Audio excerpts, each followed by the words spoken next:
Olá, nesta videoaula, nós vamos abordar a farmacologia, da insulina e dos hipoglicemiantes orais, que são agentes utilizados no tratamento do diabetes. A insulina ela é usada no tratamento do diabetes tipo 1 e também pode ser utilizada no tratamento do diabetes tipo 2, principalmente naqueles estágios mais avançados da doença, enquanto que os hipoglicemiantes orais, também conhecidos como antidiabéticos, são utilizados essencialmente no tratamento do diabetes tipo 2. Tá? Então, essa vai ser a primeira temática desta videoaula. E no segundo momento, logo a seguir, a gente vai falar um pouquinho sobre a farmacologia dos hormônios tireoidianos e antitireoidianos, que são utilizados respectivamente para o tratamento do hipotireoidismo e hipertireoidismo, tá? Bom, gente, então a insulina e os hipoglicemiantes orais serão fármacos bastante importantes no tratamento do diabetes mellitus. E por definição, o diabetes é um distúrbio metabólico caracterizado pelo aumento sustentado dos níveis glicêmicos, conhecido, portanto, como hiperglicemia. E esse aumento sustentado do nível de glicose no sangue é o resultado de um defeito na secreção de insulina ou na sua ação. Tá? Então, com isso, a insulina não consegue desenvolver os seus efeitos, os seus efeitos esperados no nosso organismo, e isso acaba, portanto, resultando em uma hiperglicemia. E se essa hiperglicemia ela não for tratada, revertida, ela pode gerar então uma série de consequências negativas para o paciente diabético. Então a gente pode observar alterações macrovasculares, gerando, portanto, infarto agudo do miocárdio, acidente vascular encefálico, doença arterial periférica, importantes alterações metabólicas, principalmente no metabolismo dos lipídios, que vai acabar resultando ou sendo um fator predisponente para a ocorrência dessas alterações macrovasculares, e também vamos observar importantes alterações microvasculares, que vão gerar, portanto, a retinopatia, a nefropatia,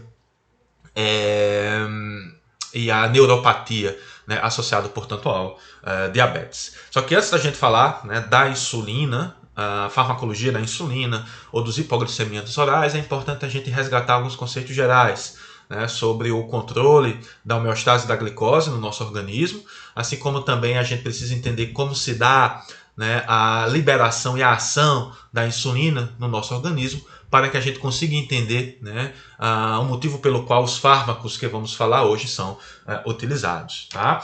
Então, gente, o controle da glicose sanguínea, o seu estudo, ele pode acontecer em dois momentos. Então, a gente pode estudar o controle da glicose sanguínea durante o jejum e no período pós-prandial, ou seja, após a alimentação. No jejum, a gente sabe que os níveis de glicose no sangue eles permanecem em uma faixa de até 99 mg por decilitro. E essa quantidade de glicose no sangue durante o jejum ela é importante porque ela vai ser fonte de energia para o sistema nervoso central. Porque o sistema nervoso central, ao contrário dos outros tecidos do nosso organismo, não consegue oxidar ácidos graxos. Então é importante que o nosso organismo consiga manter níveis de glicose no sangue até 99 mg por decilitro, e essa glicose então vai ser utilizada pelo sistema nervoso central. E quem fornece essa glicose durante o jejum é o fígado, por meio do processo de glicogenólise e gliconeogênese. Então, a produção hepática de glicose ela é essencial para manter os níveis de glicose em valores normais, até 99 mg por decilitro, o que vai ser importante para fornecer glicose para o sistema nervoso central. E essa produção hepática de glicose ela é estimulada por meio de um hormônio pancreático conhecido como glucagon, que é liberado pelas células alfa das ilhotas pancreáticas. Esse glucagon vai atuar no fígado, estimulando, portanto, a produção hepática de glicose por meio dos processos de glicogenólise e gliconeogênese. Então isso é o que ocorre durante o jejum.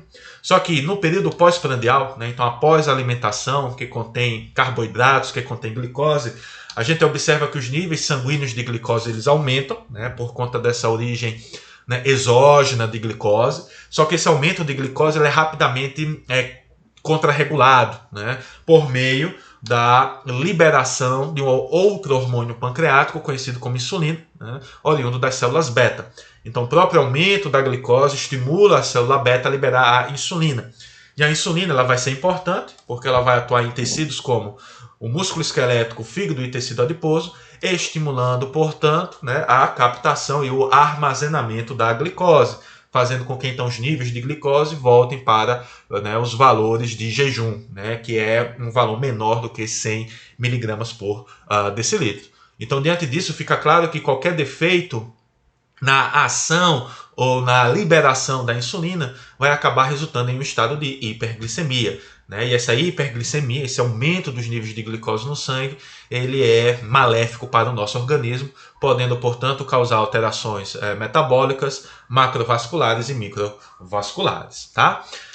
Bom, gente, como se dá a liberação da insulina? O principal agente secretagogo, né, que induz a liberação de insulina pelas células beta da ilhota pancreática, né, das ilhotas pancreáticas, é a própria glicose. Tá? Então, o aumento do nível sanguíneo de glicose, né, estimula a liberação de insulina. Tá? E como, pela célula beta. Né? E como isso ocorre? Então, basicamente, o aumento da glicose no sangue estimula a sua captação, né, pela célula beta, por meio de transportadores conhecidos como GLUT2. Né?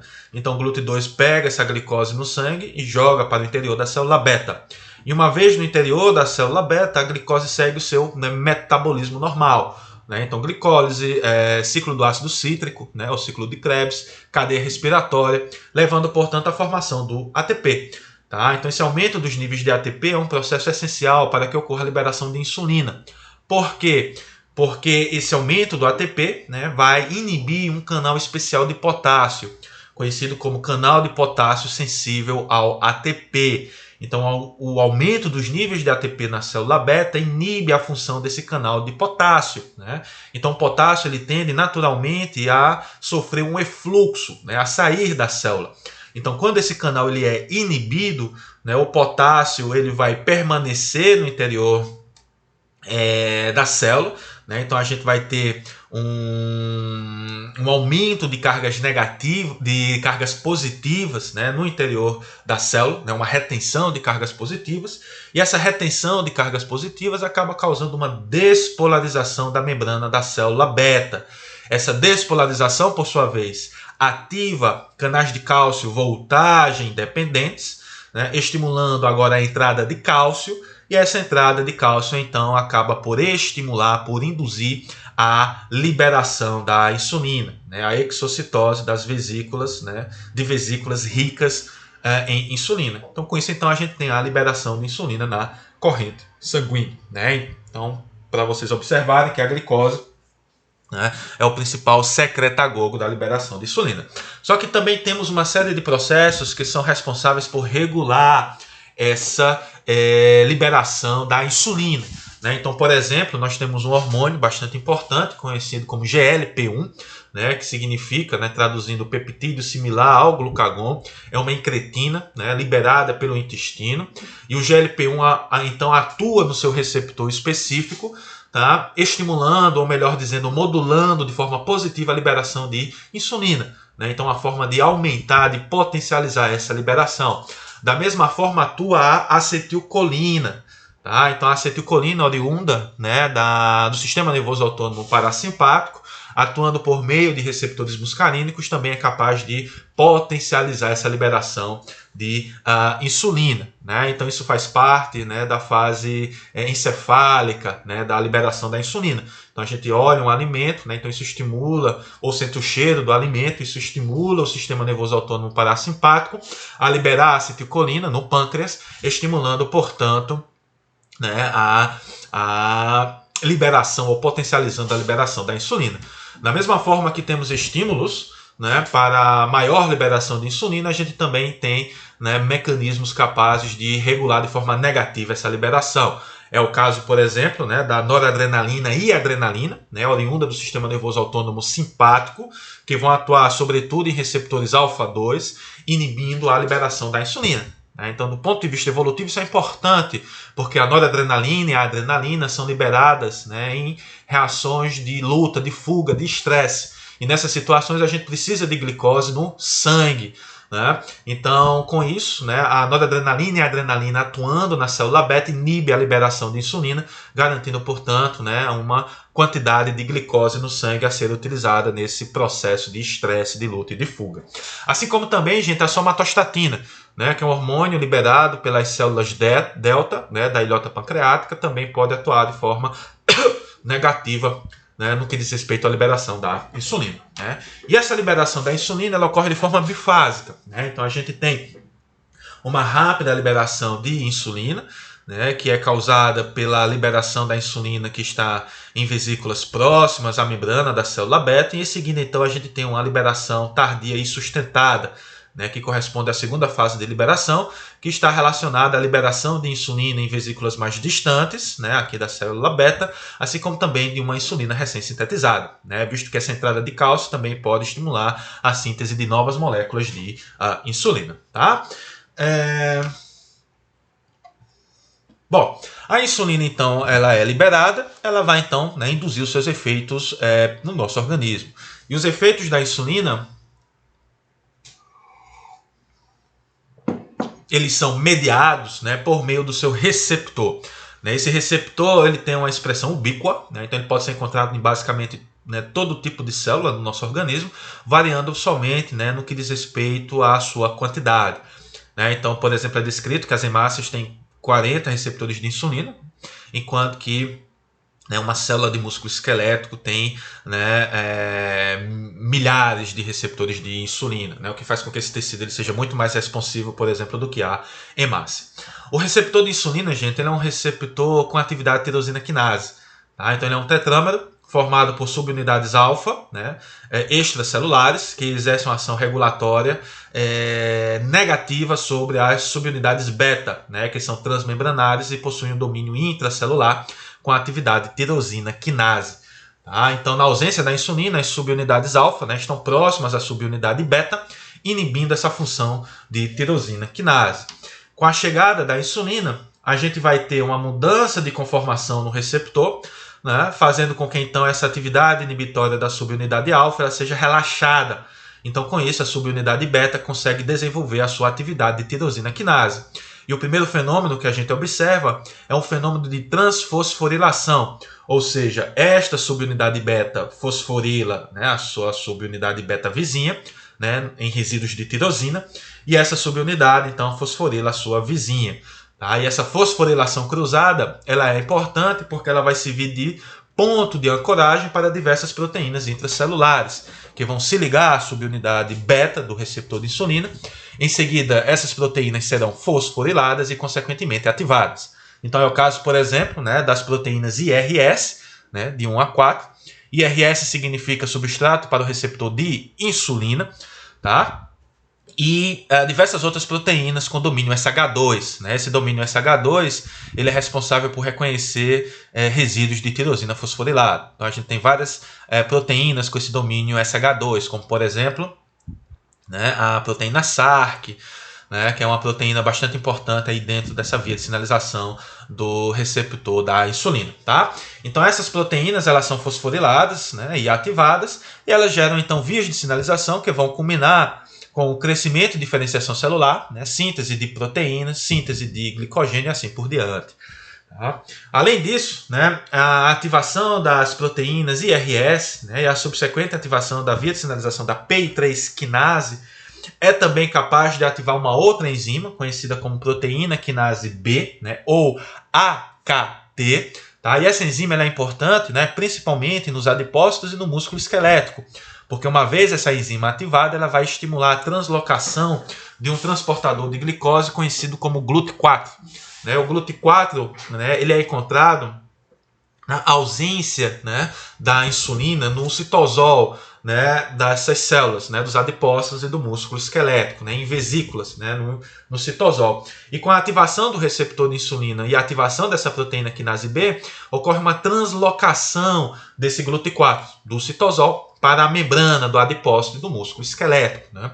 Esse GLUT4 é um transportador de alta afinidade para a glicose.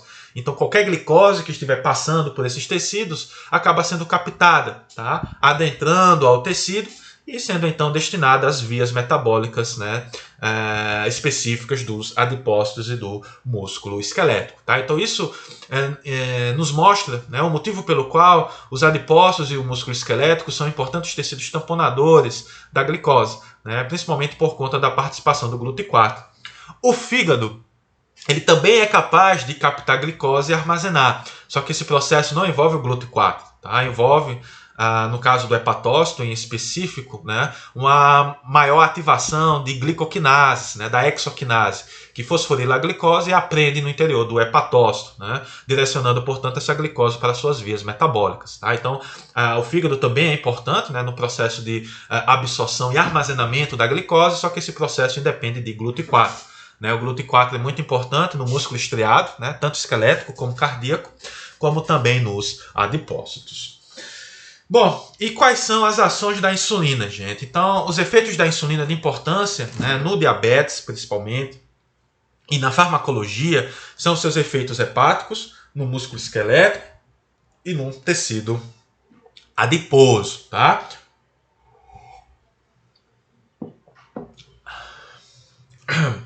No fígado, a insulina ela vai ser importante porque ela vai inibir a produção hepática de glicose, tá? Então ela vai inibir o processo de glicogenólise e de gliconeogênese, né? Então ela indica que, nós temos glicose no sangue, então o fígado não precisa produzir glicose, e sim, o fígado precisa captar e armazenar esta glicose.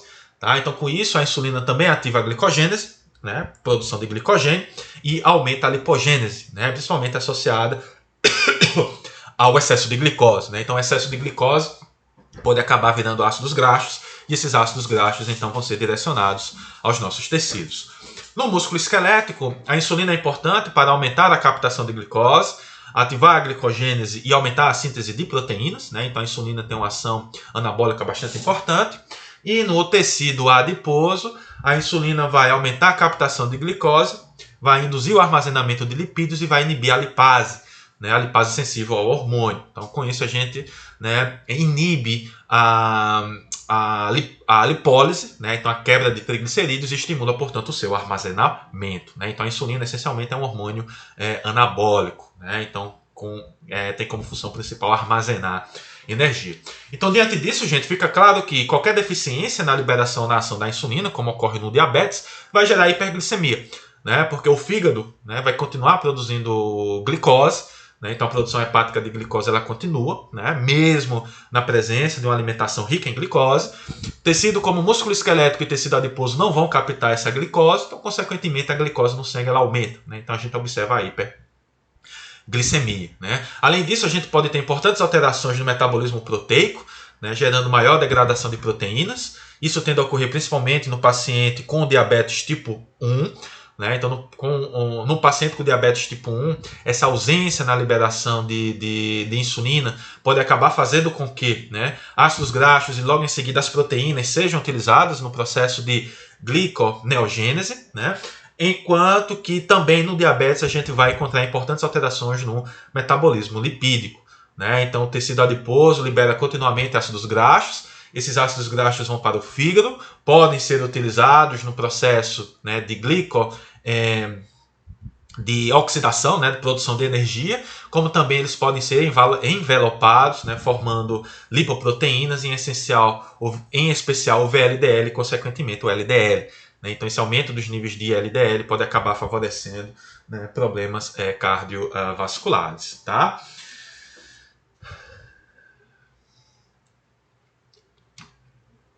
Bom, gente, então de acordo com a Sociedade Brasileira, né, de Diabetes, né, o diabetes ele ocorre quando o paciente apresenta, né, um aumento da glicemia de jejum, né, acima de 126, né, no TOTG, né, acima de 200 e hemoglobina glicada acima de 6,5. Né? Então essas características bioquímicas, né, indicam, portanto, que o paciente possui diabetes. Além disso, nós temos valores limítrofes, né, onde o paciente pode ser classificado como pré-diabético. Né? O paciente pré-diabético, né, é muito importante que já haja aqui mudanças no estilo de vida, né, desse paciente, com o intuito de fazer com que esses níveis glicêmicos voltem para valores normais. Né? Então, se esse paciente pré-diabético não for tratado, né, ele pode acabar, né, desenvolvendo, né, uma franca hiperglicemia e, consequentemente, o diabetes.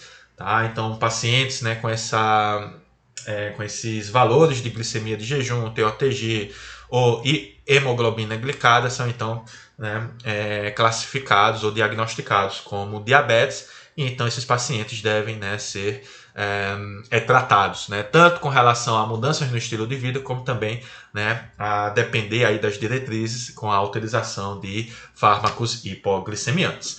Então, gente, com relação ao diabetes, nós temos vários tipos, né? Em especial, nós temos o tipo 1 e o tipo 2, né? Temos também o diabetes gestacional, MOD, né? Que é o diabetes juvenil de início na maturidade. Tá? E embora a gente possa ter vários tipos de diabetes, todas elas têm algo em comum, que é a hiperglicemia.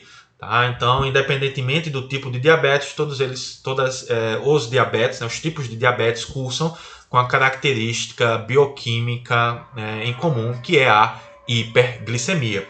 O que vai diferenciar um tipo do outro, né, é o motivo pelo qual ocorre essa hiperglicemia. Né? Então, é a sua fisiopatologia. No caso do diabetes tipo 1, né, ela tem origem autoimune. Né? Então, ocorre destruição autoimune das células beta, levando, portanto, à deficiência na produção de insulina. Né? No diabetes tipo 2, né, ela está muito relacionada à síndrome metabólica, né, onde a obesidade desenvolve papel-chave. Então, isso no primeiro momento leva a uma resistência na ação da insulina. Né? Então, a insulina ela não consegue produzir os seus efeitos, o que pode elevar aos níveis de glicemia. E, a longo prazo, esse defeito na ação da insulina pode ser substituído por um defeito na liberação. Né? No gestacional é por conta dos hormônios, né, produzidos pela placenta, né, que são hormônios que exercem efeito anti-insulínico. No MOD, né, nesse diabetes tipo MOD, ocorre defeitos genéticos em algumas proteínas, né, que são responsáveis pelo processo de síntese, armazenamento ou liberação da insulina. Então isso tudo pode acabar cursando com a hiperglicemia. Tá? Bom, então a gente vai falar rapidamente sobre o diabetes tipo 1 e tipo 2. Né? Então, no caso do diabetes tipo 1, ocorre destruição autoimune das células beta, né, levando a uma deficiência na ação da insulina. Né? Então, aqui a gente tem, né, as células beta e uma ilhota pancreática, né, marcado em marrom, num paciente normal, e aqui, né, num paciente com diabetes tipo 1. Então, a gente percebe uma drástica redução na massa de células beta. Né? Esse tipo acomete aproximadamente 5% dos pacientes. Né? A etiologia envolve fatores genéticos e ambientais. Né? Esses fatores ambientais ainda não são muito bem conhecidos, né? Mas acredita-se que infecções virais, por exemplo, podem acabar estimulando em pacientes geneticamente susceptíveis, né, a formação de uma resposta autoimune contra as células beta. Predomina na infância e na adolescência, né, o seu surgimento, muito embora possa acontecer em qualquer idade. E, né, afeta tanto homens como mulheres. Né? Então aqui a gente tem um perfil de liberação da insulina no diabetes tipo 1. Né? Então no paciente normal, né, a gente tem a liberação de insulina, e no paciente com diabetes tipo 1 nenhuma insulina é liberada. Com relação aos principais sinais e sintomas, né, o diabetes tipo 1 cursa com fadiga, polidipsia, né, perda de peso, polifagia, poliúria e acetoacidose. O diabetes tipo 2, por sua vez, ele é o mais frequente. Né? Então, ele está presente em 90% dos pacientes diabéticos. Né? Está relacionado a um defeito na ação, né? Principalmente no início da doença, né? Que é resultado de uma resistência à ação da insulina. E, a longo prazo, né, o diabetes tipo 2 pode acabar tendo como característica também um defeito na secreção de insulina. Né? Como etiologia, nós temos fatores genéticos e ambientais, né? Onde o fator ambiental, né, principal envolvido é a obesidade. Né? A obesidade aí como, né, chave na síndrome metabólica. E geralmente é uma doença diagnosticada após os 40 anos. Né? A evolução do diabetes tipo 2 ela é muito lenta. Né? E se precocemente diagnosticada, né, principalmente quando o paciente está como um pré-diabético, né, ela consegue ser, né, facilmente revertida, na maioria das vezes, né, apenas com mudanças no estilo de vida. Né? Então a síndrome metabólica aqui, né, tendo a obesidade como um fator-chave, né, a obesidade leva a uma série de consequências, né, doenças vasculares, hipertensão, dislipidemia e a resistência à insulina, né, que pode acabar cursando com o diabetes tipo 2. E os principais sintomas são fadiga, polidipsia, polifagia e poliúria. Tá? Então aqui, né, só para mostrar para vocês como que ocorre, né, essa resistência à ação da insulina, né, ela está bastante relacionada à obesidade, né, então o paciente obeso ele tem um grande número de células, né, de adipócitos, assim como também os seus adipócitos estão com o tamanho aumentado, né, e esse aumento no tamanho dos adipócitos passa a ser importante porque esses adipócitos começam a liberar em grande quantidade adipocinas, né, como o fator de necrose tumoral alfa e também ácidos graxos, né? Então, quanto maior o tamanho dos adipócitos, maior a liberação dessas adipocinas e dos ácidos graxos. E essas adipocinas, esse aumento dos ácidos graxos, isso vai ser importante porque eles vão atuar no tecido adiposo, no músculo esquelético e no fígado, causando, portanto, a resistência à insulina. Tá? Então, as adipocinas e os ácidos graxos vão ativar enzimas. Essas enzimas vão fosforilar o receptor de insulina ou proteínas que fazem parte da sua via de sinalização, dessensibilizando, tá, este processo, este receptor e essa via de sinalização. Então, mesmo que a gente tenha insulina circulante, ela não vai conseguir produzir o seu efeito, né, porque o receptor ou a sua via de sinalização está prejudicada, tá? Está prejudicado. Então, com isso, a célula beta detecta isso, né? Ela pensa, né? Opa, produzir insulina, só que a insulina não está conseguindo, né, reduzir os níveis de glicose. Né? Então, o que é que eu vou fazer? Eu vou produzir mais glicose. Tá? Então, no primeiro momento, a gente acaba observando, né, uma hiperinsulinemia, né, altos níveis de insulina no sangue, e a glicemia do paciente, né, ela pode estar normoglicêmica, né, pode estar normal, né, principalmente no início, né, dessa condição. Pode se encontrar pré-diabético, né, com aqueles valores limítrofes de glicemia, ou o paciente já pode desenvolver uma franca hiperglicemia, né, sendo diagnosticado, portanto, como diabético tipo 2. Né. Só que com o tempo, né, as células beta podem entrar em um estado de exaustão, né, assim como também o excesso de ácidos graxos pode ser tóxico para a célula beta, então isso acaba levando à morte dessa célula beta. Né. Então pode chegar a um ponto onde essa redução da massa de célula beta não é capaz de, né, produzir insulina de forma suficiente para, né, controlar os níveis glicêmicos. Né? Então, com isso, então, a gente pode ter, né, uma redução dos níveis de insulina, consequentemente, uma hiperglicemia, né, solidificando, né, cada vez mais o quadro hiperglicêmico do paciente e a doença diabetes tipo 2. Bom, gente, as principais complicações do diabetes a gente já comentou, né? Então, acidente vascular cerebral, infarto agudo do miocárdio, retinopatia, nefropatia, neuropatia, pé diabético, doença vascular periférica, né? Então, tudo isso está relacionado com a hiperglicemia sustentada que pode ocorrer nesse paciente, tá? Então, gente, o tratamento do diabetes envolve basicamente a insulinoterapia, né? Ou seja, reposição de insulina,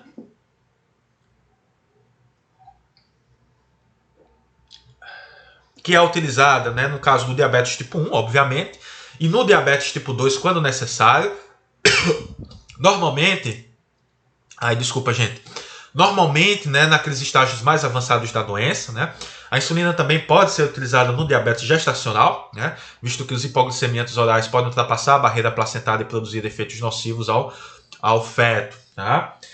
Já os hipoglicemiantos orais ou agentes antidiabéticos, né, eles são utilizados essencialmente no paciente com diabetes tipo 2, tá? E esses fármacos eles podem atuar de diversas formas. Então, eles podem aumentar a secreção de insulina, né, como está aqui descrito, aumentar a acessibilidade periférica à insulina, né, com o intuito de reverter a resistência à insulina. Esses fármacos também podem reduzir a produção hepática de glicose, né, como é o caso da metformina, um fármaco muito importante, e bloquear a absorção da glicose, ou estimular a sua eliminação na urina. Né? Então, embora a gente aqui só tenha 3 exemplos, né, os fármacos podem atuar de todas essas formas, aumentando a secreção, aumentando a sensibilidade periférica à insulina, reduzindo a produção hepática de glicose, bloqueando a absorção dos carboidratos e aumentando a eliminação renal de glicose. Tá? Então, é assim que funciona, né, os hipoglicemiantes orais ou antidiabéticos. E o principal objetivo da terapia, né, do tratamento do diabetes, portanto, é prevenir os efeitos agudos, né, a polifagia, polidipsia, poliúria, né, como também as complicações crônicas relacionadas à hiperglicemia. né? Então, a partir desse tratamento, os níveis glicêmicos do paciente voltam à normalidade, com isso então a gente, né, reduz a morbimortalidade relacionada a esta doença. Bom, então agora a gente vai falar, gente, né, um pouquinho sobre a insulinoterapia e logo em seguida, então, nós vamos comentar sobre os agentes hipoglicemiantes orais que são utilizados no tratamento do diabetes tipo 2, tá? Bom, gente, então no caso da insulinoterapia, né, hoje em dia nós utilizamos a insulina recombinante humana nativa, né, também conhecida como insulina regular. Tá? Então, antigamente se utilizava a insulina bovina ou porcina, né? No entanto, os pacientes podiam desenvolver hipersensibilidade, né? Então isso dificultava bastante o tratamento do diabetes tipo 1. Tá? No entanto, hoje em dia, com a tecnologia de DNA recombinante, né, e a produção de uma insulina humana regular, de uma insulina humana nativa, né, natural, então isso sobrepôs essa dificuldade. Tá? Então a gente tem tanto a insulina humana nativa como também alguns análogos. Né? Nesses análogos nós temos substituições em alguns aminoácidos que tem como principal objetivo, né, acelerar a absorção, induzindo, portanto, uma duração de ação da insulina mais rápida ou retardar a absorção, né, desse análogo, com o intuito, portanto, de aumentar a duração de ação. Né? Então a gente pode ter tanto a insulina regular, a insulina humana nativa regular, como a NPH, né, que também tem a insulina regular, como análogos, né, que tem uma duração de ação mais curta ou mais longa. A insulina ela é administrada por via intravenosa, né, intramuscular, principalmente em situações de emergência, ou subcutânea. Né? Essa via subcutânea ela é preferível para o tratamento crônico, né, embora hoje em dia, né, a gente já tenha algumas formulações, né, que podem fazer com que essas injeções diárias subcutâneas elas sejam, né, suplantadas, né, visto que essas injeções diárias acabam sendo, né, um fator bastante limitante do tratamento a longo prazo do diabetes tipo 1. Então, hoje em dia, nós temos uma formulação, né, por via inalatória, né, que tem o nome Afresa, no entanto, ainda, né, é uma preparação bastante cara. Né, então, o tratamento mensal, né, acaba ficando bastante caro. Né, então, a subcutânea ainda é preferível. Tá? Também existem tentativas, eu vou postar no grupo do Telegram, provavelmente, né, de formulações de insulina por via oral. Né? Então isso ainda não chegou ao mercado, mas já temos grupos de pesquisa, né, bastante avançados nesse sentido. E essas insulinas, gente, né, a insulina humana nativa e seus análogos, elas são divididas de acordo com o seu tempo de ação, né, em insulinas de ação ultra rápida, rápida, intermediária ou prolongada. Né? Alguns autores dividem somente em insulinas de ação rápida ou insulinas de ação lenta ou prolongada. Né? Mas é importante a gente fazer essa maior distinção. Então, no caso das insulinas de ação ultra rápida, né, nós temos os análogos lispro, asparte e glulisina. Né, então são insulinas que têm um início de ação bastante rápido, em torno de 15 minutos, e uma duração efetiva de ação de 3 a 4 horas. Né. A insulina regular, né, ela pode ser classificada como a insulina de ação rápida. Né, ela tem um início de ação em torno de 30 minutos e uma duração efetiva de 4 a 6 horas. A NPH, né, que é uma insulina regular complexada à protamina, né, ela tem um início de ação de 1 hora, né, aproximadamente, de 1 a 4 horas, e duração de ação efetiva de 10 a 16. É uma insulina de ação intermediária. E as insulinas Detemir, Glagine e Deglutec, que são insulinas de ação prolongada, né, que tem uma duração de ação em torno de 24 horas. Né. Então essas são, né, as insulinas atualmente disponíveis para o tratamento do diabetes tipo 1 ou do diabetes tipo 2, se necessário. Tá? Sublinhado, nós temos a insulina asparte, regular, NPH e a glargina. Né, são os tipos de insulina disponíveis de forma gratuita no SUS. Né? Então a gente tem uma insulina de ação ultra rápida, uma insulina de ação rápida, e uma insulina de ação intermediária e uma insulina de ação prolongada, né, que podem ser, né, utilizadas, né, ou que são disponíveis de forma gratuita no SUS. Tá?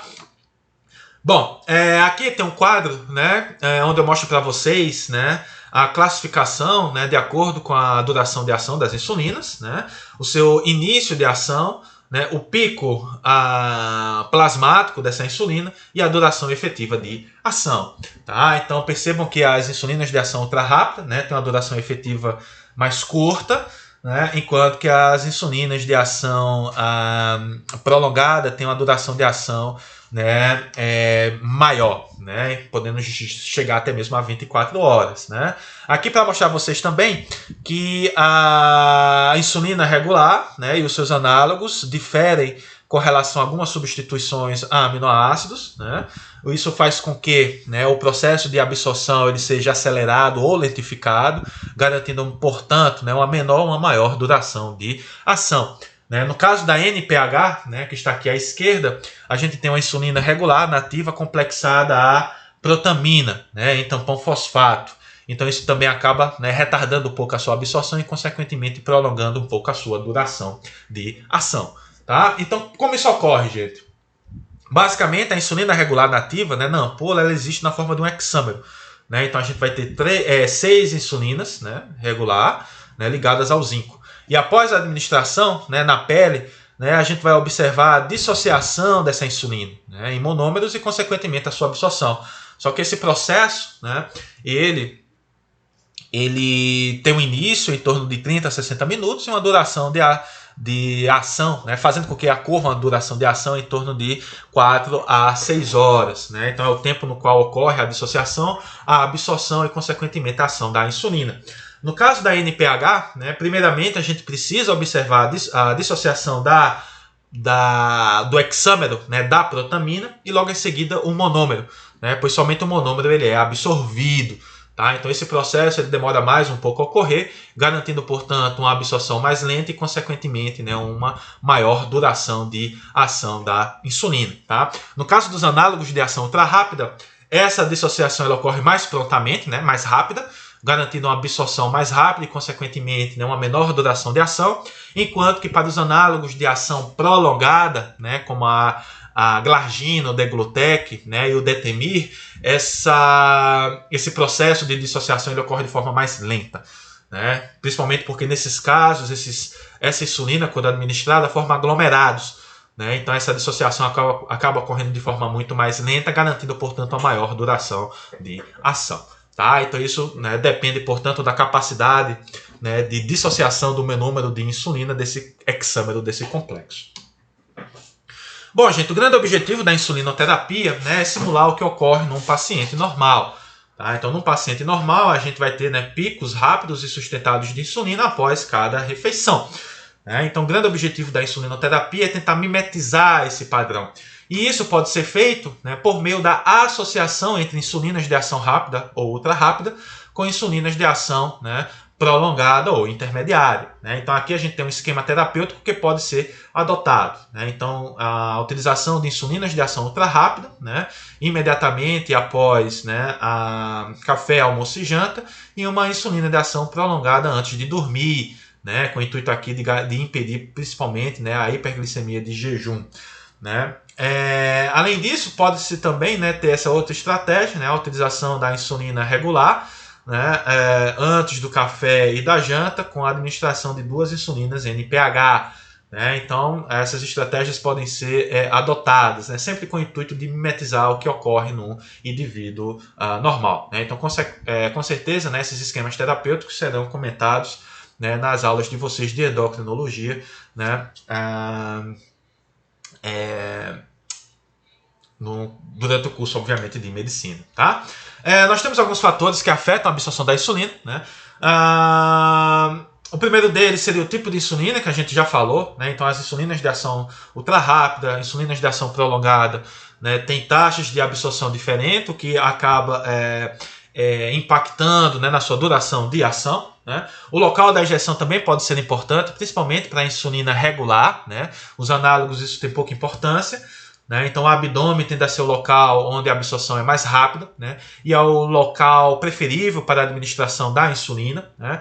É muito importante também, gente, com relação ao local de injeção, né, que ocorra rodízio do local. Né? Então, no caso do abdômen, pode-se dividir o abdômen em quadrantes, né? E cada quadrantes em subquadrantes. Né? E seria interessante também, portanto, ao rodízio desses locais, né, com as aplicações sucessivas, né? Principalmente com o intuito de impedir a lipohipertrofia, né? Que é uma consequência da injeção da insulina, né? No mesmo local, né? Fluxo sanguíneo cutâneo e atividade muscular também é importante, né? Então não adianta nada a gente administrar, por exemplo, a insulina, né, na coxa, né, e logo em seguida fazer uma massagem ou subir um lance de escadas, né? Então esse aumento do fluxo sanguíneo muscular e cutâneo pode acabar aumentando a velocidade de absorção de insulina e isso pode acabar resultando em reações adversas, entre elas a hipoglicemia, né? Outro ponto também é a profundidade da injeção, né? Então intramuscular a absorção é mais rápida do que subcutânea, né? Então se o paciente em casa fizer uma injeção inadequada e atingir, né, a musculatura esquelética, a absorção da insulina também pode ser muito rápida, né, fazendo com que então possa ocorrer, né, uma hipoglicemia. Tá? Com relação às reações adversas à insulinoterapia, né, basicamente nós temos a hipoglicemia, né, que pode causar dor de cabeça, alterações do humor, desmaio, visão turva, né, e assim por diante, e a lipohipertrofia, né, que pode ser evitada se houver rodízio no local de aplicação da insulina.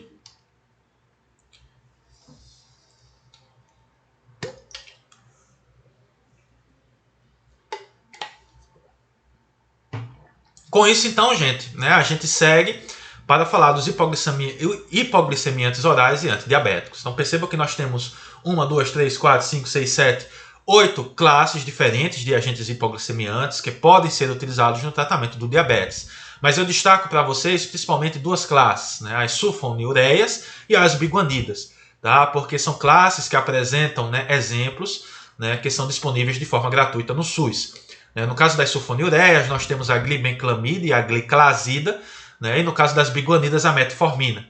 Então, como são fármacos disponíveis de forma gratuita no SUS, acabam sendo, né, bastante utilizados. Tá? Então, é muito importante que vocês conheçam, né, bastante a farmacologia das sulfonilureias e das biguanidas. Tá? Mas, né, glitazonas, a nateglinida e repaglinida, né, que são agentes que atuam da mesma forma que as sulfonilureias, análogos do GLP-1, inibidores do transportador SGLT2, inibidores da DPP-4, inibidores da alfa-glicosidase, né, podem também ser utilizados, tá? Mas a gente destaca principalmente as sulfonilureias e as biguanidas, tá? Com relação às sulfonilureias, gente, nós temos a glibenclamida e a gliclazida, né, que são os agentes disponíveis de forma gratuita no SUS. Temos outros agentes, né, como a tolbutamida, tolazamida, clorpropamida e glimepirida, tá? As sulfonilureias também podem ser divididas em gerações. A tolbutamida, deixa eu só aqui marcar para vocês, tá? A tolbutamida, tolazamida e clorpropamida, né, são agentes de primeira geração, menos potentes, tá? Enquanto que a glimepirida, gliclazida, glibenclamida são agentes de segunda geração, né? São fármacos mais potentes, tá? Esses agentes de primeira geração hoje em dia são pouco utilizados, né? Enquanto que os agentes de segunda geração têm maior preferência. Mas mesmo assim, esses fármacos ainda são disponíveis aqui no país e ainda são, né, usualmente ainda são frequentemente, né, a gente ainda pode observar o seu uso na prática, tá? Só que a glibenclamida e a gliclazida são mais utilizados porque são fármacos disponíveis de forma gratuita no SUS, tá? Todas as sulfonilureias são agentes secretagogos, tá? Então eles atuam estimulando a liberação de insulina pela célula beta por meio do bloqueio do canal de potássio sensível ao ATP. Então, ao bloquear o canal de potássio sensível ao ATP, as sulfonilureias acabam estimulando a liberação de insulina, tá? Independentemente dos níveis de glicose no sangue, tá? Além disso, esses fármacos diminuem o metabolismo hepático de insulina, tá? O mecanismo pelo qual isso ocorre não é conhecido, mas esse efeito pode acabar contribuindo um pouco com as ações farmacológicas das sulfonilureias. E são fármacos indicados para o tratamento do diabetes tipo 2, destacando, né, a gliclazida, tá, que deveria ou que deve ser utilizada de forma preferencial em pacientes idosos, porque aparentemente a gliclazida ela é mais bem tolerada, né, neste público em comparação à glibenclamida, principalmente com relação à frequência ou o risco de reações adversas como a hipoglicemia. Então, a gliclazida tem menor risco de causar hipoglicemia em pacientes idosos do que a glibenclamida, tá? E são agentes bastante potentes, né? Bastante eficientes, eficazes, visto que conseguem reduzir a glicemia de jejum em torno de 70 a 70 miligramas por decilitro. Tá? Então, a sulfonilureia, juntamente com a metformina, né, são agentes bastante potentes, né, e capazes de reduzir em até 70 miligramas por decilitro a glicemia de jejum. Tá? Com relação ao mecanismo de ação das sulfonilureias, a gente já comentou, mas aqui eu ilustro para vocês. As sulfonilureias vão atuar aqui, ó, bloqueando o canal de potássio sensível ao ATP.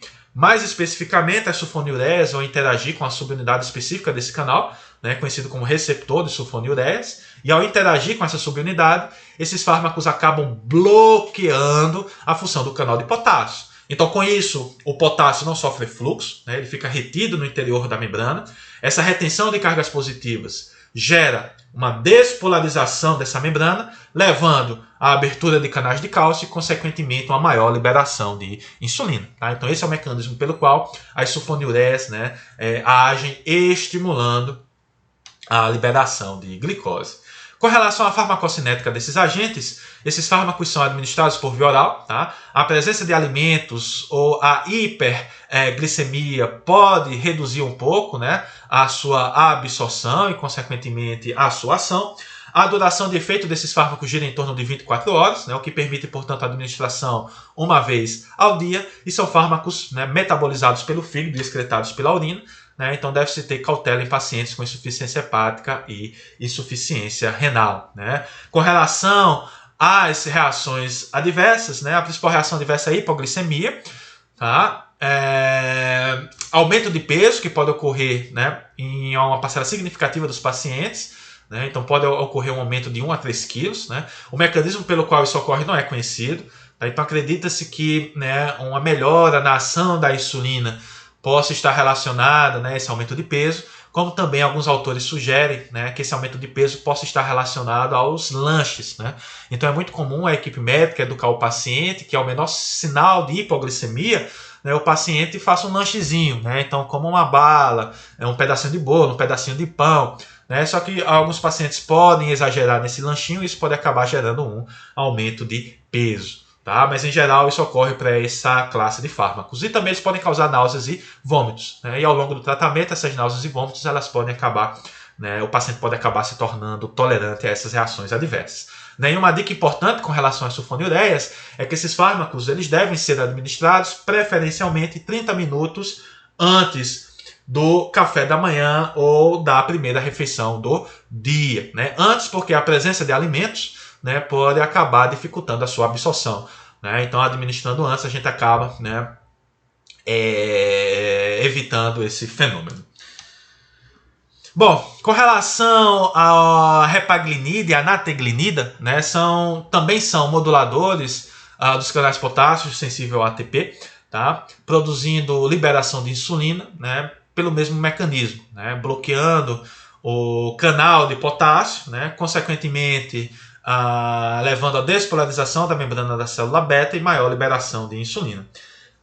A diferença da repaglinida e da nateglinida para as sulfonilureias é a sua curta duração de ação.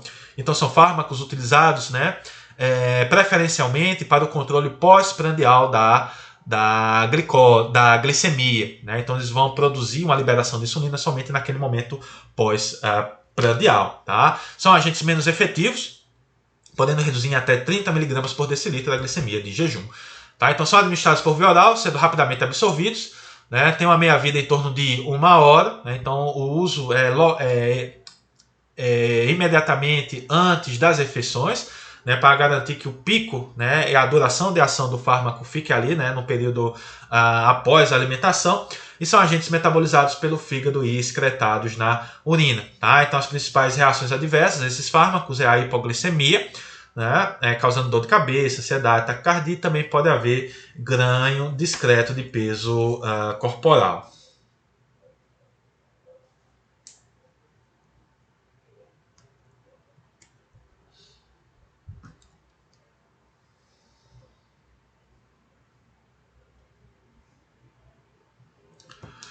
Bom, gente, dando continuidade, nós temos então a metformina, né, que é uma biguanida, a única biguanida atualmente disponível, né, tanto aqui no país como na maioria dos outros países. Tá? A metformina é um agente bastante interessante, né, o seu principal efeito é a redução da produção hepática de glicose. Tá? É um fármaco que aumenta a atividade dessa enzima, né, a AMP quinase. Né? Essa enzima, o nome dela significa proteína quinase dependente de AMP, e ao aumentar a atividade dessa enzima, a metformina essencialmente inibe a produção hepática de glicose e também ela é capaz de ter um efeito sensibilizador da insulina mais discreto, né? Mas que também contribui para a ação da insulina. Tá? É um agente classificado como anti-hiperglicêmico, né? Porque ele é capaz de reduzir a hiperglicemia, sobretudo hiperglicemia de jejum.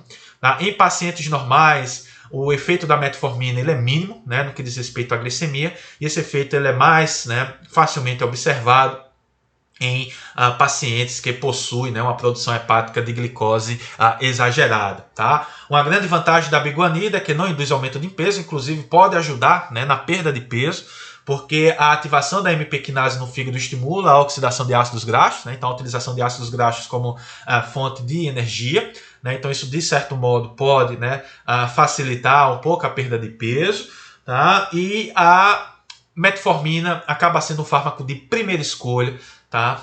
De primeira linha para todo tipo de paciente com diabetes tipo 2, né, por causa dessa sua ação bastante importante na produção hepática de glicose. E é um agente bastante efetivo, podendo reduzir até 70 mg por decilitro a glicemia de jejum.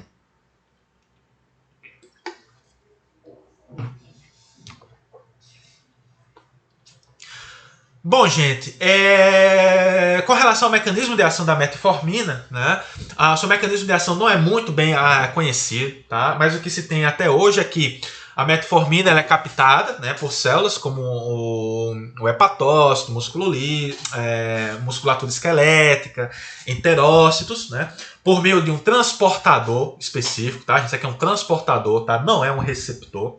Né, é o OCT1. Esse transportador vai pegar a metformina do sangue e jogar para o interior da célula. Tá? E no interior da célula, a metformina, acredita-se que ela vai interagir com o complexo 1 da cadeia respiratória, tá? Dificultando a produção do ATP. Então, com isso, a gente tem uma alteração do balanço ATP-AMP, né, com redução dos níveis de ATP e aumento dos níveis de AMP. Então, essa condição é importante porque vai ativar a AMP quinase, né, ou proteína quinase dependente de AMP. E a ativação dessa enzima ela passa a ser importante porque no fígado ela vai inibir a produção hepática de glicose, né, então glicogenólise e gliconeogênese, tá, estimulando essencialmente a oxidação de ácidos graxos. Tá? Então, essa redução da produção hepática de glicose, né, acaba sendo muito interessante para o paciente com diabetes tipo 2. Além disso, também a metformina pode atuar no enterócito, né, reduzindo a captação de glicose, e na musculatura esquelética, né, facilitando a captação de glicose e aumentando a sensibilidade à insulina. Então, acredita-se que a AMP quinase facilite, né, a translocação do GLUT4 do citosol para a membrana da musculatura esquelética. Tá? No entanto, gente, né, o principal mecanismo de ação que motiva a utilização da metformina no tratamento do diabetes é a sua ação hepática, ao reduzir a produção hepática de glicose. Né? Essa ação sensibilizadora da insulina ela é secundária, né, e ela é mais discreta, né, do que a redução da produção hepática de glicose. Bom, gente, com relação à farmacocinética da metformina, né, um fármaco administrado por via oral, né, de 2 a 3 vezes ao dia, tem uma meia-vida de 12 horas e é um fármaco excretado inalterado na urina. Tá? As principais reações adversas relacionadas à metformina são reações adversas gastrointestinais. Né? Então, a grande parcela dos pacientes pode reclamar de náuseas, indigestão, cólica abdominal. Em alguns pacientes, essas reações adversas gastrointestinais são tão intensas que acabam inviabilizando o uso da metformina. Tá? No entanto, existem algumas estratégias, né, que podem diminuir a ocorrência dessas reações adversas, como, por exemplo, né, começar com a menor dose possível, tá? E ir titulando aos pouquinhos, né, a dosagem da metformina. Tá? Outra estratégia seria utilizar a metformina de liberação estendida ou prolongada. Né? Então, nessa forma farmacêutica, a metformina também tem menor chance de produzir esse tipo de efeito. E outra estratégia também é administrar a metformina em conjunto ou logo após as refeições, né? Porque também o estômago, né, ou trato gastrointestinal na presença de alimentos, essa ação, né, nauseante, né, tende a ser reduzida, tá? Essa ação da metformina se dá basicamente porque no intestino a metformina estimula a liberação de histamina e de serotonina, que acaba estimulando, portanto, a motilidade intestinal, estimulando também, né, nociceptores, né, neurônios aferentes, sensoriais, né, que acabam estimulando o centro do vômito e, consequentemente, né, induzindo as náuseas e os vômitos que podem estar associados à utilização desse fármaco. Bom, gente, com isso, então, a gente segue para outra classe, né, as glitazonas, tá? Aqui no país, a única glitazona disponível é a pioglitazona, né? Antigamente, a gente tinha a rosiglitazona, só que a rosiglitazona foi retirada do mercado devido ao risco da indução de insuficiência cardíaca congestiva, tá? A pioglitazona é um fármaco que atua em receptores, né, PPAR gama, tá? Esse é um receptor, né, encontrado principalmente em tecidos, né, que participa do metabolismo de lipídio e de glicose, né, é um receptor nuclear, né, tem como nome receptor gama ativado por proliferação peroxissomal, e sua ativação pela pioglitazona é importante porque ajuda, portanto, aí na expressão, né, de proteínas, né, que vão ser, portanto, benéficas para o melhor controle da glicose e do metabolismo lipídico, tá? De forma geral, a pioglitazona é um agente sensibilizador da insulina, né, porque aumenta a captação de glicose, né, também é capaz de reduzir gliconeogênese, né, a produção hepática de glicose, e é capaz também de induzir diferenciação dos adipócitos. Então, basicamente, a pioglitazona ela vai ser capaz de retirar a glicose, né, do fígado, da musculatura esquelética, que está bastante relacionada à resistência à insulina, e traz, a glicose não, gente, desculpa, a gordura, e traz essa gordura, né, esses triglicerídeos para o tecido subcutâneo. Tá? Além disso, também as pioglitazonas estimulam, né, o aumento do número de adipócitos, tá? E é usado no tratamento do diabetes tipo 2, né, como monoterapia ou associado a sulfonilureias ou a metformina, tá? São agentes relativamente eficazes, né, podendo reduzir em até 65 mg por decilitro a glicemia de jejum. Com relação ao mecanismo de ação, gente, as glitazonas vão atuar no receptor PPAR gama, né, que é um receptor nuclear. Então, após a interação da glitazona ocorre, né, a transcrição de genes, né, que podem acabar resultando numa maior, né, expressão do transportador GLUT4, né, o que acaba facilitando a ação da insulina, né, por exemplo, no músculo esquelético. No tecido adiposo, a gente tem maior expressão de GLUT4 e maior expressão do transportador FATP, né, que é o transportador de ácidos graxos, então aumenta a retirada de glicose do sangue e dos ácidos graxos, também estimula a lipogênese, né, o armazenamento dos ácidos graxos na forma de lipídios, diferenciação dos adipócitos e redução das adipocinas, né? E no fígado reduz a gliconeogênese. Então isso tudo acaba, né, reduzindo a hiperglicemia e consequentemente também acaba facilitando a ação da insulina no nosso organismo, tá? Com relação à farmacocinética, né, são agentes que são administrados uma vez ao dia, tá? O início de efeito pode demorar de 2 a 3 semanas porque depende de transcrição gênica, né? Então são fármacos que atuam, né, na transcrição gênica, né, de células como o músculo esquelético, tecido adiposo e no hepatócito. Tem uma meia-vida curta, são metabolizados no fígado e excretados na urina. As principais reações adversas são ganho de peso, né, pelo aumento da massa de adipócitos, sobretudo no tecido cutâneo, né, com lipogênese, né, com aumento da produção de triglicerídeos, mas também edema e insuficiência cardíaca congestiva, tá? Então isso se dá principalmente porque a pioglitazona pode atuar no rim estimulando a retenção de sódio e de água, consequentemente aumentando o volume sanguíneo, né? Então pacientes com insuficiência cardíaca ou com risco de insuficiência cardíaca, o uso da pioglitazona deve ser, né, contraindicado ou deve ser feito pelo menos com precaução, tá? Seguindo, nós temos os análogos do GLP-1, né? O GLP-1 é uma incretina, né? Como vocês podem ver aqui à direita, né? Um hormônio peptídico produzido pelo intestino, tá? E que tem como principal função, né, aumentar a liberação de insulina.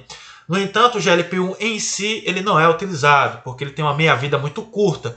Então, análogos desse hormônio, como a liraglutida, né, a dulaglutida, que também não está aqui descrita, ou a hexanitida, podem ser utilizados, né, porque são fármacos resistentes ao metabolismo, que é dado pela enzima dipeptidilpeptidase 4. Tá? Uma outra desvantagem dos análogos do GLP-1 é que esses fármacos eles são administrados por via subcutânea, né? Então acaba, né, limitando um pouco o seu uso. Tá? E também ainda são agentes um pouco caros, né? São caros em relação a, por exemplo, a metformina e as sulfonilureias. Esses agentes induzem seus efeitos, tá, por múltiplas vias, em especial eles estimulam, né, a liberação de insulina dependente de glicose, tá? Então isso acaba sendo uma característica interessante, né? E além disso eles retardam o esvaziamento gástrico, reduz a liberação de glucagon, reduz a ingestão de alimentos e induz a perda de peso. Tá? Então todos esses outros efeitos também contribuem para, né, a sua utilização no tratamento do diabetes, tá? Em especial o diabetes tipo 2. Tá? E são agentes que conseguem reduzir em até 30 mg por decilitro a glicemia de jejum. Tá? Então aqui nós conseguimos observar o seu mecanismo de ação, né, dos análogos do GLP-1. Então esses fármacos atuam, né, num receptor de GLP-1 presente na célula beta, tá? O que estimula tanto a produção de insulina como também a sua liberação. Tá? Só que essa liberação só vai ocorrer na dependência de glicose. Né? Além disso, gente, os análogos de GLP-1 também podem atuar no sistema nervoso central, aumentando a saciedade, reduzindo o apetite. Né? Inclusive, esses agentes podem ser utilizados, né, no tratamento da obesidade. Né? Redução do esvaziamento gástrico, né? Então acaba também contribuindo para a maior saciedade, né? Redução da produção hepática de glicose, que pode ser consequência da redução da liberação do glucagon e maior captação de glicose no tecido adiposo e na musculatura esquelética. Né? Então tudo isso acaba contribuindo para as ações farmacológicas dos análogos do GLP-1. Tá? Com relação à farmacocinética, né? São fármacos administrados subcutaneamente, são metabolizados, né, no nosso organismo, tá? Não, sem órgão específico, né? Então são peptídeos, né? Então eventualmente uma hora ou outra eles são degradados. E as principais reações adversas, né, náuseas e vômitos e hipoglicemia, principalmente quando associado a outros agentes antidiabéticos, né? Como por exemplo as sulfonilureias, né? Inibidores da DPP-4 são as gliptinas, tá? São agentes também mais recentes, né, utilizados no tratamento do diabetes. Então aqui no país nós temos a sitagliptina, saxagliptina, vildagliptina e alogliptina. Esses agentes então inibem a dipeptidilpeptidase 4, né? E ao inibir essa enzima eles aumentam a meia-vida do GLP-1, né? Então consequentemente a ação do GLP-1 ela é potencializada, né? E os efeitos são os mesmos daqueles observados para os análogos do GLP-1, tá? Mas são agentes menos potentes do que os análogos do GLP-1, né, reduzindo a glicemia em até 20 mg por decilitro. Tá? Então são indicados para o tratamento de diabetes tipo 2, principalmente em associação com outros agentes. São administrados por via oral, tá? São agentes bem tolerados, né, e no momento as reações adversas, né, a frequência de reações adversas é bastante similar ao placebo. Inibidores da alfa-glicosidase, né, nós temos a carbose, né, é um agente também utilizado em associação com outros agentes diabéticos. Né. A carbose ela se liga e inibe a enzima alfa-glicosidase, né, inibindo, portanto, o metabolismo dos polissacarídeos. Tá. Consequentemente, gente, os polissacarídeos não são metabolizados, a gente não tem glicose livre para ser absorvido, né? Então isso reduz a absorção de glicose pelo trato gastrointestinal. Tá? Por outro lado, esses polissacarídeos podem acabar sendo utilizados por bactérias, né, da nossa flora intestinal, e isso pode acabar resultando em formação de gases, né, levando à flatulência, distensão abdominal e até mesmo a diarreia. São agentes que podem reduzir a glicemia de jejum em até 20 a 30 mg por decilitro. E por fim, né, a nossa última classe de agentes antidiabéticos são os inibidores, né, dos SGLT2. Né? SGLT2 significa transportador de sódio-glicose. É um transportador presente no túbulo contorcido proximal, né, lá no néfron. E ao inibir esse transportador, né, a dapagliflozina, canagliflozina e empagliflozina, né, são capazes de aumentar a eliminação de glicose na urina. Tá? Então, com isso, a gente acaba aumentando a eliminação de glicose, produzindo, portanto, um efeito hipoglicemiante, né? Reduzindo, portanto, os níveis de glicemia.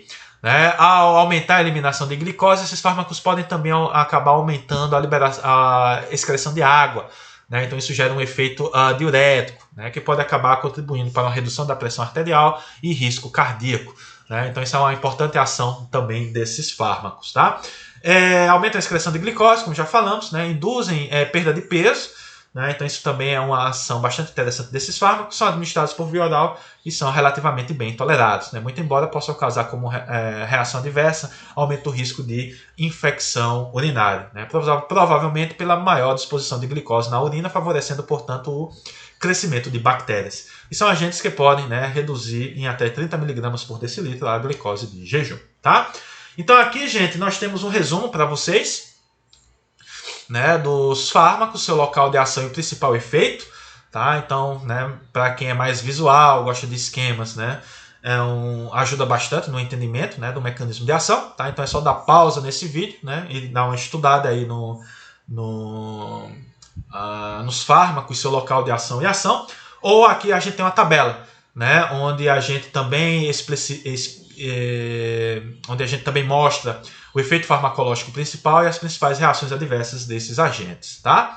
Então também, né, é só dar uma pausa, né, que você consegue ter uma visão geral dos fármacos, seu mecanismo de ação e principais reações adversas, né? Então é uma forma da gente resumir, né, a ópera, né, que foi tocada agora nessa quase uma hora de videoaula. Aqui está, gente, a bibliografia recomendada, né? Esses artigos, né, vocês podem encontrar na internet, tá? Assim como também a diretriz da Sociedade Brasileira de Diabetes, a versão mais recente, né, que eu também vou disponibilizar para vocês no cigarro.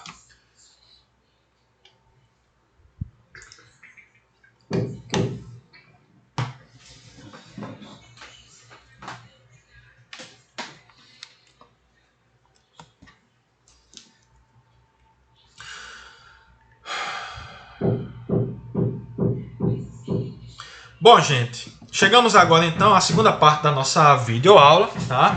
Essa segunda parte ela é bem curtinha, né? Onde a gente vai falar um pouquinho sobre os hormônios da tireoide, né? E sobre os agentes antitireoidianos, né? Que são, portanto, utilizados no tratamento do hipotireoidismo, né? No caso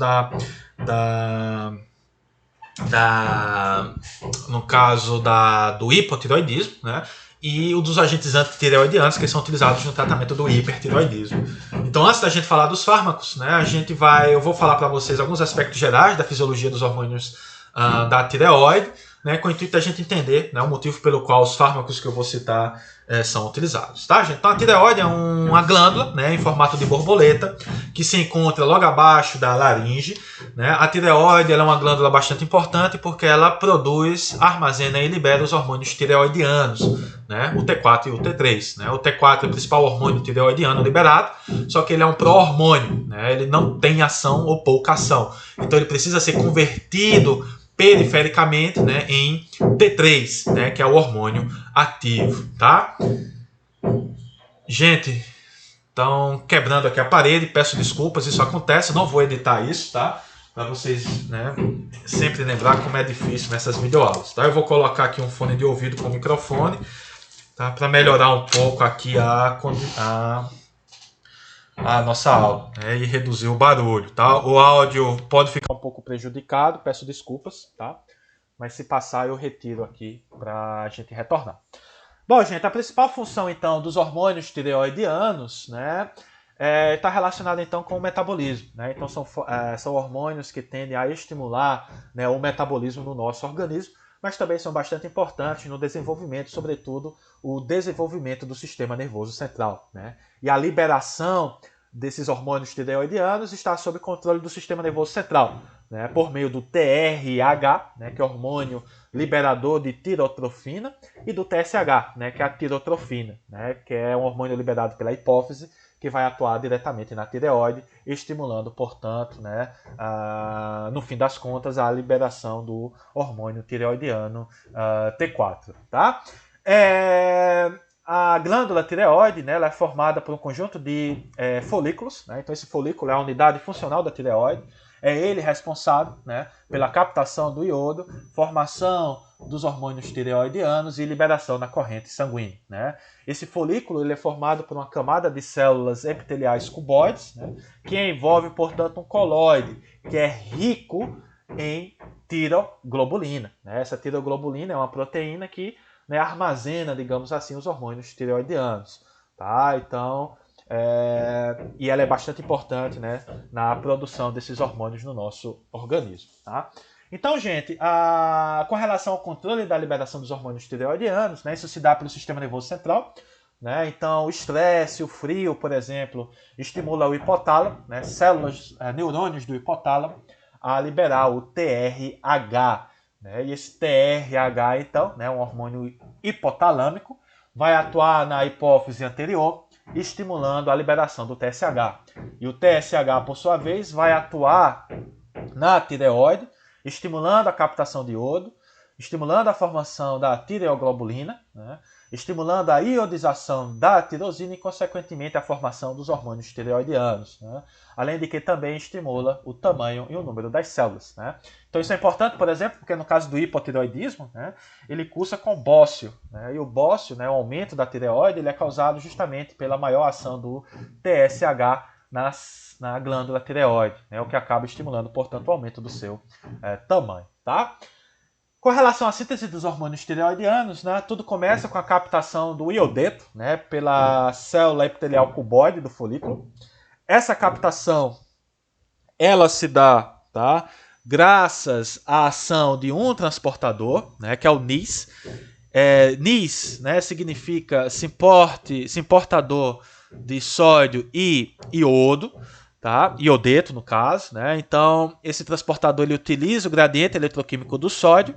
Né? Então, o sódio tende a entrar na célula para trazer consigo o iodeto. Tá? E o iodeto, então, ele vai ser transportado, né, para o coloide graças à ação de um outro transportador conhecido como pendrina.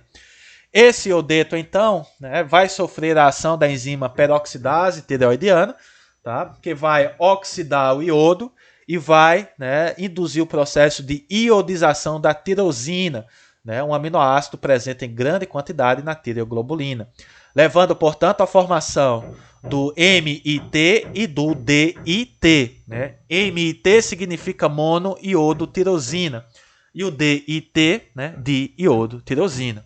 Em seguida, gente, a peroxidase tireoidiana vai estimular o acoplamento entre a monoiodo e diodotirosina, né, levando à formação do T3, ou o acoplamento de duas moléculas de diiodotirosina, levando, portanto, à formação do T4. Né? Então, o T3 e o T4 eles ficam, portanto, armazenados ou ligados à tireoglobulina.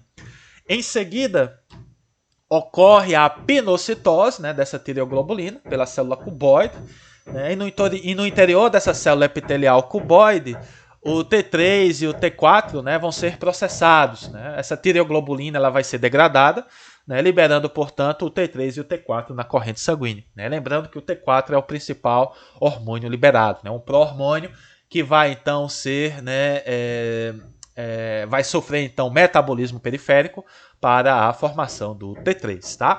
Então aqui, gente, tem um esquema, né, que mostra esse processo, tá? Então aqui, ó, a tireoglobulina, né, com as tirosinas. A tireoide peroxidase estimula a iodização desses resíduos, né, levando, portanto, à formação da diodotirosina, ou monoiodotirosina, ou diodotirosina e diodotirosina. E a própria peroxidase tireoidiana, né, também vai estimular o acoplamento, né, de um DIT com MIT, formando o T3, né, então, ó, 3 moléculas de iodo, ou o T4, né, também conhecido como tiroxina. Né, então, a tetraiodotironina, né, 2 moléculas de tirosina associadas com 4 iodos.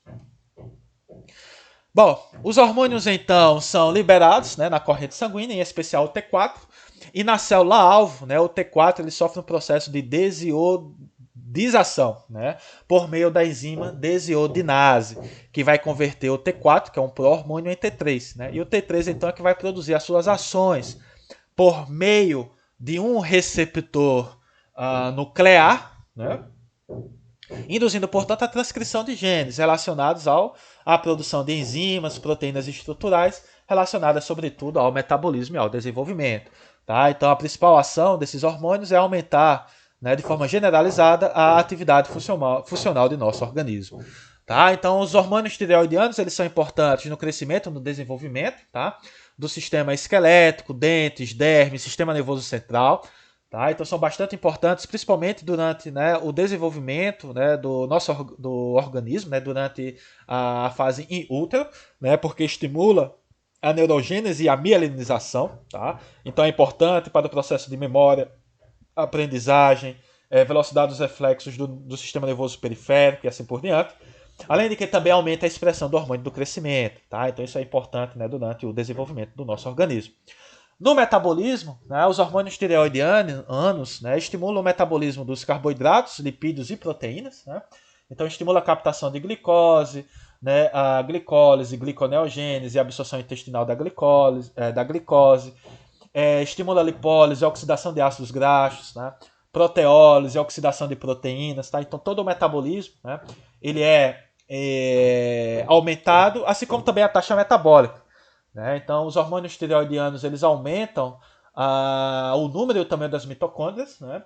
Estimulando o aumento da produção de energia, né? Consequentemente, aumentando o consumo de oxigênio. Tá? Esses agentes também aumentam a ação da bomba de sódio e potássio, né? E, consequentemente, né, a utilização do ATP como energia. Então, isso tudo acaba aumentando a temperatura corporal, né? Causa termogênese e sudorese. Tá? Esse maior consumo de oxigênio estimula a ventilação, né, porque aumenta o consumo de oxigênio e, consequentemente, aumenta a produção de CO2, aumentando também débito cardíaco, né, sem falar que os próprios hormônios tireoidianos atuam no tecido cardíaco, né, estimulando a frequência cardíaca, né? Muito embora a resistência vascular periférica seja reduzida, então a pressão arterial é pouco alterada e, né, a gente vai ter, consequentemente, maior mobilização de carboidratos, lipídios e proteínas, com o intuito, portanto, né, de fornecer substrato para essa formação de energia. Tá? Bom, com relação aos distúrbios da tireoide, né, a gente tem o hipotireoidismo, né, que é um dos principais distúrbios. Né, então, ele é um estado clínico resultante de uma quantidade insuficiente de hormônios circulantes da tireoide para suprir uma função orgânica normal. Né, a principal etiologia do hipotireoidismo, né, é a doença autoimune da tireoide, conhecida como tireoidite de Hashimoto. Então, nesse caso, nosso organismo pode produzir autoanticorpos contra a glândula tireoide, né, especificamente contra a peroxidase tireoidiana e tireoglobulina. Consequentemente, a gente acaba tendo um prejuízo na formação do T4. Né? E também nós temos como outra etiologia a deficiência de iodo, né, que gera o bócio endêmico simples. E as principais características bioquímicas é um aumento do TS4, do TSH com redução do T4. Né? E os sinais e sintomas, gente, é o bócio, né, pelo aumento do TSH, né, que estimula o crescimento e a sobrevivência das células da tireoide. Né, fadiga, sonolência, intolerância ao frio, depressão, atividade muscular lenta, né, frequência cardíaca reduzida, aumento de peso corporal, constipação, queda de cabelo, unhas quebradiças. Né? Então isso, portanto, caracteriza o hipotireoidismo. E o tratamento do hipotireoidismo, gente, é basicamente com a utilização da levotiroxina. Né? Então a reposição do hormônio T4. Né? Então, o objetivo do tratamento é normalizar os níveis de TSH, né, visto que o T4 administrado vai atuar por feedback negativo na hipófise e no hipotálamo, reduzindo a produção do TSH, né, e também tratar a sintomatologia do hipotireoidismo. Tá? Então, o acompanhamento deve ser feito a cada 6 semanas, né, para observar se o tratamento ele está sendo efetivo. Tá? O tratamento com levotiroxina é um pouco complicado, né, porque pode ocorrer várias interações medicamentosas no que diz respeito à absorção, metabolismo e à conversão, né, do T4 em T3. Né? Então, na absorção, por exemplo, alguns fármacos como antiácidos, resinas de troquiônica podem dificultar a absorção da levotiroxina. Né? Alguns fármacos podem estimular o metabolismo do T4, né? Por exemplo, alguns agentes anticonvulsivantes. E outros fármacos, como por exemplo os glicocorticoides, podem reduzir a conversão do T4 em T3, consequentemente reduzindo, né, a quantidade de T3 formada e, consequentemente, o sucesso da terapia. Tá? Então, um paciente que é capaz de que faz uso da tiroxina, é muito importante, portanto, que todos os fármacos que esse paciente possa fazer uso sejam conhecidos, tá? E as reações adversas, gente, está relacionada, portanto, à sintomatologia similar ao hipertiroidismo, tá? Então isso ocorre de forma, né, bastante rara, tá? Mas, né, a levotiroxina em excesso pode acabar gerando, né, uma sintomatologia similar ao hipertiroidismo. Em seguida, nós temos como outro distúrbio da tireoide, né, o hipertiroidismo, né, que é caracterizado pelo aumento da síntese e da liberação dos hormônios tireoidianos, tá, pela glândula tireoide. A principal etiologia é a doença autoimune da tireoide, né, conhecida como doença de Graves ou Graves, né, é a mais comum e ela é caracterizada pela presença de anticorpos, né, autoanticorpos capazes de ativar o receptor de TSH, tá, na tireoide. Então isso acaba levando, portanto, a uma produção excessiva do hormônio T4. Né? Temos também o bócio multinodular tóxico e adenoma tóxico, né, que são causados, né, essencialmente por mutações genéticas no receptor de TSH, que leva à sua ativação sem a necessidade do hormônio TSH. Né? Então isso também acaba gerando maior produção de T4. Então a principal sintomatologia é o bócio exoftálmico, né? Então a exoftalmia, né? Esses pacientes podem apresentar, né? Então protusão do glóbulo ocular. Também intolerância ao calor, taquicardia, nervosismo, sudorese aumentada, perda de peso, tremor nas mãos, diarreia, fraqueza muscular e fadiga extrema. Tá? O tratamento, né, do hipertireoidismo, sobretudo relacionado à doença de Graves, né, o Graves, é a utilização de antitireoidianos, tá? Como o Propitil, Uracil e o metimazol. E desses dois, gente, o metimazol é o mais utilizado, é o fármaco de primeira linha. Tá? Então, eles são usados para o tratamento primário da doença de Graves, né, sendo mantidos por até 2 anos. Né?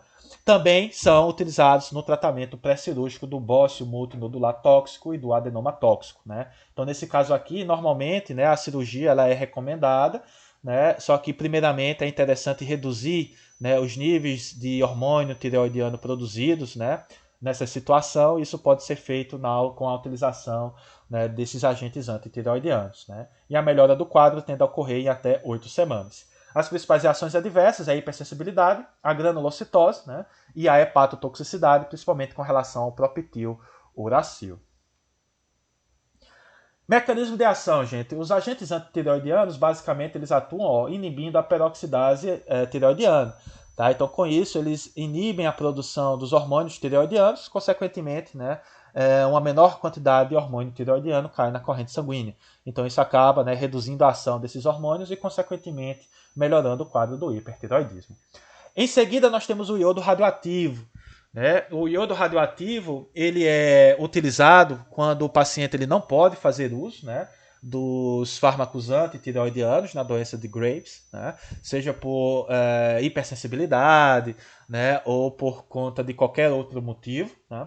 Também o iodo radioativo é indicado na recidiva do hipertireoidismo após tratamento com drogas antitireoidianas, né, na doença de Graves.